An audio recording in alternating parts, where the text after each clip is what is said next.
আসসালামু আলাইকুম। কেমন আছেন আপনারা? আশা করি ভালো আছেন। আলহামদুলিল্লাহ আমিও ভালো আছি। তো আজকে একটা অন্যরকম তরকারি। এই যে এখানে লতি নিয়েছি, আর এখানে ছোট আলু কেটে নিলাম, আর এখানে কাঁচামরিচ আর পেঁয়াজ আর রসুন ভালোভাবে ছেঁচে নিয়েছি। আর এখানে আছে এই যে বাঁশপাতা চেপা, শুটকি। তো আজকে আমি এগুলো দিয়ে একটা শুটকির তরকারি রান্না করব। তো আজকে এই ভিডিওটা আপনাদের মাঝে শেয়ার করছি, তো আপনারা ভিডিওটা দেখতে থাকুন। এখানে আমি আগে থেকে লতি বেছে ধুয়ে নিয়েছি। এখন আমি লতিগুলো হালকা ভাপ দিয়ে নিব। তো এই যে আমি এখন লতিগুলো দিয়ে দিলাম ভাপের জন্য। লতিগুলো ভাপ হোক।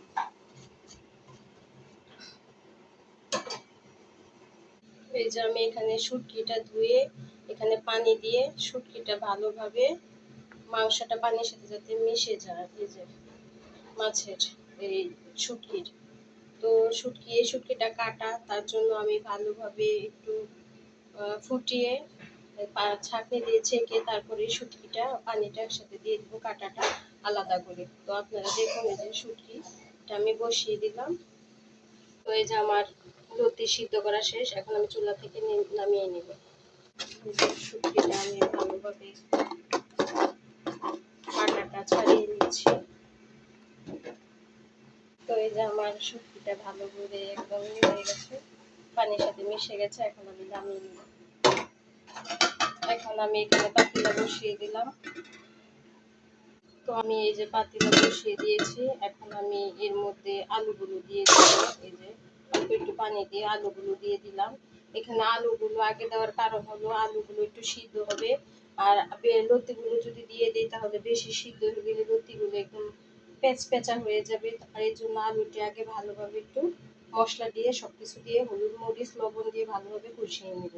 তো দেখুন, তো এখানে আমি দিয়ে দিব পরিমাণ মতো হলুদের গুঁড়া। এই যে হলুদের গুঁড়া দিয়ে দিলাম। এখন দিয়ে দিব একটু মরিচের গুঁড়া, একটু মরিচ বেশি দিব। আর এখানে দিয়ে দিব যে কেটে রাখা কাঁচা মরিচ গুলো, এই যে মরিচগুলো দিয়ে দিলাম। তারপর আমি রসুনগুলো আর পেঁয়াজগুলো ছেঁচে রেখেছিলাম শিল দিয়ে, তো এগুলো আমি দিয়ে দিলাম। এখন দিয়ে দিব লবণ পরিমাণ মতো। এই যে সবকিছু দিয়ে দিলাম। এখন এটা ভালোভাবে একটু নাড়াচাড়া করে দিব। এখন আমি এটা ঢাকা দিয়ে ঢেকে দিব, সিদ্ধ হতে থাকবে। আমি ঢাকা দিয়ে ঢেকে দিলাম। এখন আমার যে শুটকিটা, এই শুটকিটা আমি ছাঁকনি দিয়ে ছেঁকে নেব। আমি ছাঁকনি দিয়ে ছেঁকে নেব।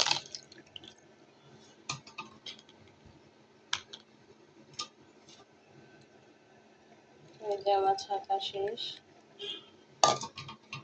তো এই যে আমি ছাঁকনি দিয়ে ছেঁকে নিয়েছি। এখন এই পানিটা আমি শুটকি যে এটা আমি দিয়ে দিব, দিয়ে দিলাম। আমি আবার ঢাকনা দিয়ে ঢেকে দিব। তো এই যে আমার তরকারিটা খুব সুন্দর একটা ফ্লেভার বের হয়েছে। আর রসুনগুলো একটু আস্তে আস্তে রেখেছি, কিছু আস্তে আবার কিছু ছেঁচে দিয়েছি শিল দিয়ে।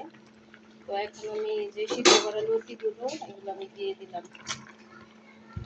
এই তরকারিটার মধ্যে কোনো তেল হয়নি, কারণ তেল দিয়ে শুটকির তরকারিটা রান্না করলে মজাই লাগে না। এখন এই যে দেখুন, আমি আর পানি দিব না এর সাথে, এই পানিটা দিয়ে লতিটা সিদ্ধ হবে। তো এই যে আমি এখন ঢাকনা দিয়ে ঢেকে দিব। তো আমার তরকারিটা হতে থাকুক।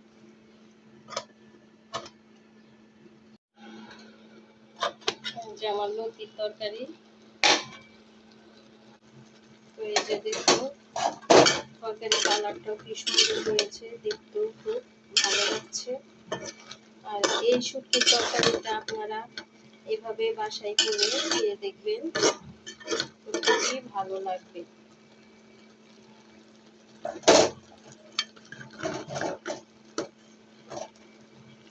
তো এই যে আমার শুটকির তরকারি রান্না করা শেষ।